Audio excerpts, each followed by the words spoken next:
Hello everyone, it's the Dog Daddy. As you guys probably have seen, there's definitely a lot that has been going on, especially online lately, and I figured it was about time for me to sit down and address some of the concerns and I guess bring some context and clarity to who is the Dog Daddy and what is it that I do, where did this all even begin, because I did a video like this years ago, but now there's so many new people. We have grown to almost 3 million subscribers in just the last year and a half, and we have reached over 1 billion people on this YouTube channel. So because most of you guys are finding me through my short videos which get millions of views, I think it's leaving a lot of room for people to be confused about who I am and what is it that I really do, and almost leaving room for people to come up with the wrong ideas, right, about who I am and what I do. So here I am sitting down, and I'm going to be giving you guys a little bit of background and context to the Dog Daddy. Contrary to what a lot of people think when they first see me, is that I'm just someone that decided to become a dog trainer recently and started showing up out of nowhere. But in reality, I have dedicated my entire life to getting myself to the level that I am today. So I started from literally nothing, and I grew up in Brazil. I was born in the US, I grew up in Brazil. I dedicated my entire childhood to my interest to training dogs. So even before I even knew that I could do this full time, even before I had any way of bringing this career path to reality, I just lived with the idea that I wanted to do that. You know, I wanted to be working with animals, but I actually had to go through many obstacles and many sacrifices in order to get here today. So starting all the way from growing up with only having interest in working with dogs, but having a family that always told me that I couldn't do it, that they did not see a career path with it. They wanted me to go to college, and I basically lived the first 18 years of my life under pressure that I would have to give up on the dreams that I had of working with animals, and I would have to do something else that I just couldn't really picture myself doing. And my family tried everything. You know, they tried to get me into sports and music and literally you name it. You know, they tried photography. They would give me cameras, they would give me anything to distract me from working with animals, because they never thought that it would be possible for me to build a life and do something for myself, you know, working with the animals. They thought it was just a distraction.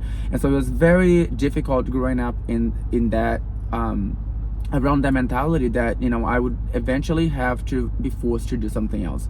So finally, after literally 18 years, because I'm not exaggerating, like from pictures and videos and stories that my family tell me, this has been going on from before I could even walk. So it's really been a lifelong of interest, right? And we're gonna get to where it actually becomes something more. But until I was almost 19 years old, it was nothing more than just an interest in working with animals that was naturally there. Now, bringing that, I grew up in Brazil on a farm in the middle of nowhere, completely isolated, without cell phones, without internet, without television. I dedicated my first 18 years of my life to learning dogs, to learning how to communicate with dogs, with living with a pack of dogs. And I posted some videos from my last couple of visits that I did to Brazil, so you guys have a little bit of what you can look at and get an idea of how isolated I really was. And I just had my animals to interact with every single day and learn from. Now, with that being said, when I turned 18, exactly on my 18th birthday, I actually made this very sudden decision, because my family tried my entire life to get me to come to the US. They wanted me to come learn the language. I didn't speak any English until I moved here. I again was just, you know, some kid in Brazil that only wanted to work with animals, and they wanted me to come here, but I never wanted to. I lived on a farm. I had all these different animals there, and you know, also just to point out, I had a very turbulent and crazy childhood because I did not have my parents there. My parents were very young. There was a lot of fights that were going on. There was a lot of just me being in the middle of all of that, a lot of conflicts, you know, in my family, and I was basically the center of that. I was kidnapped by my own mom and moved to another state against the rest of my family as well, and then I was rescued by the FBI. And with all that being said, I was just like a very misunderstood, and I don't want to get too much into that, but I really never felt like I belonged, and so I only found a way to connect with dogs, and that was like my outlet, right? That's my outlet, was working with animals. And between everything that was going on where I grew up and the life, you know, the family situation, and just having this natural interest in animals, it kind of all worked together for me to only dedicate time to doing that for the first 18 years of my life. Then on my 18th birthday, I moved to the US because for some reason I made that decision one day, literally 30 days before my birthday. And on my birthday I was moving here, and I wasn't really planning on staying here. I was just kind of under the impression that I would work for a little bit, and I wanted to build a farm in Brazil and go back there and just have my animals, and that would be the rest of my life. So after I came here to the US, my family did not allow me to have any animals at all for the first 6 months. I was completely restricted from owning any animal because they thought that was a distraction, and you'd keep me from focusing on what they wanted me to focus on, which would be to go to college and do something else.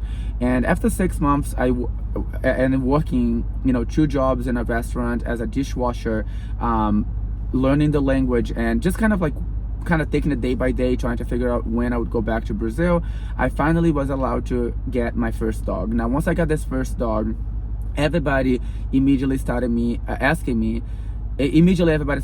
to help them achieve the same level of obedience that I had with my dog. My puppy very quickly knew a lot of different tricks and obedience. She was extremely well mannered, and she had all these different tricks that she could do very fast. And so I would bring her out and I would connect with other dog owners, and very quickly people would ask me to help them, you know, help their dogs. Now again, I dedicated my entire childhood to learning dogs. I have worked with other trainers since I was 12 years old, which was not many in Brazil, by the way, but I was able to connect with the few that were around, and I would be able to work with them and learn everything that I could, in addition to what I could naturally learn by spending literally at every minute of every day. Besides when I had school, that was the only thing that kept me away from my animals. I would dedicate every second of every day to learning how to communicate with dogs. But then I also worked with other trainers, and anyone that had any interest in or any ability or any knowledge about dog training, I would work with them and connect with them to learn more. Now, when I came to the US, again, I didn't plan on staying, so this was something that I wasn't really looking to do. I wasn't really looking to stay here and become a dog trainer. I was just something that I naturally have done my whole life. And people started asking me to help them, and very quickly, through word of mouth, I built a local clientele that, you know, it was really something that I had never thought of before. And so I started doing dog training full-time, helping people. I used to charge $20 and spend a couple of hours with people because I just loved doing it, and I finally felt appreciated, and I felt like, you know, I was finally understood by people who could benefit from my help, and they were so appreciative, and it was so amazing that I was able to help them, and very quickly they would refer their friends and families to me, and then I was able to do it full-time. Now, when I started doing it full-time, I started to think, well, now I have found my life calling, you know, and I don't see myself going back to Brazil anytime soon, because now I'm helping all these people, and I finally found myself being recognized for something that I have worked my entire life towards. Even though I wasn't looking for this, I wasn't seeking this type of feedback in the US, but it was just happening. And so I started doing it more and more and more, and helping more people, and I started posting videos online. I had never been on social media before until I was 19 years old, and I started posting some videos here and there, and I never really cared about social media. I never thought about it, hey, I'm going to be doing this, I can do this full-time. I never really cared for it at all.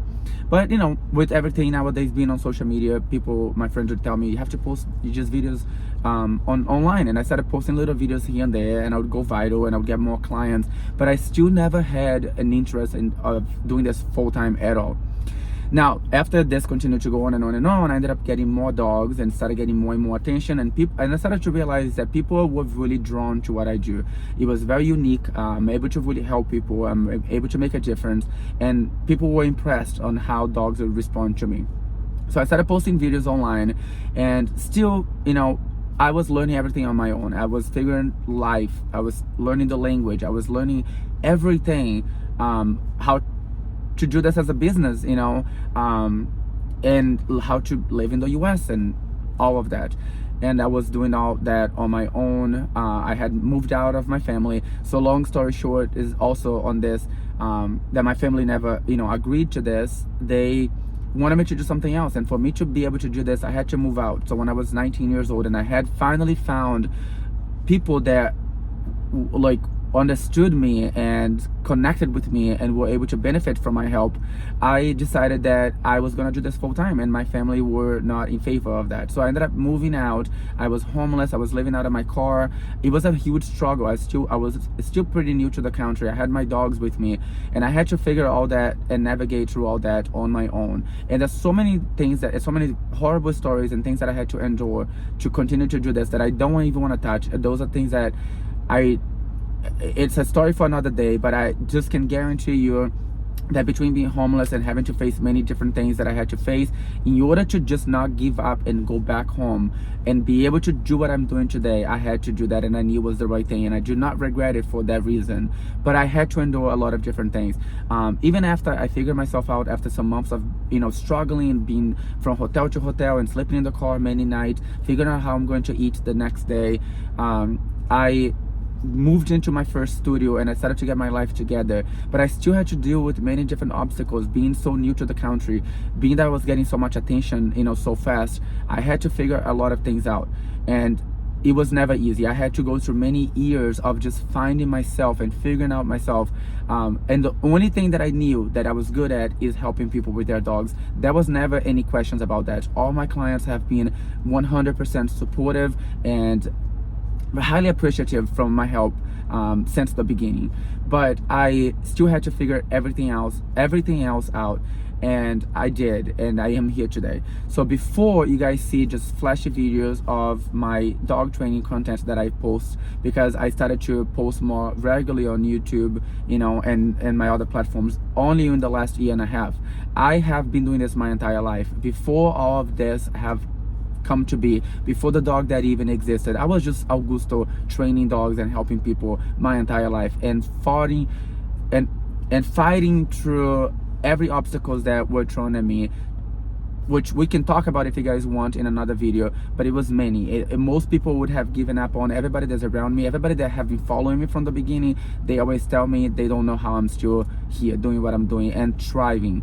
But to this day, I still have to deal with many obstacles, and I just wanted to bring this to light, because even though I'm not touching so much on my training, I am mentioning that I have been doing dog training my entire life. You learn dogs by working with dogs. I have studied dogs. I have watched all kinds of different videos. I have worked with different dog trainers and veterinarians, and this is how you learn. This is how anyone would learn. The only difference is I have been doing this my whole life. I have dedicated my whole life to this. And not only that, I have had the opportunity to learn from the source, from dogs, in an environment, in a setting that most people will never have the opportunity to do.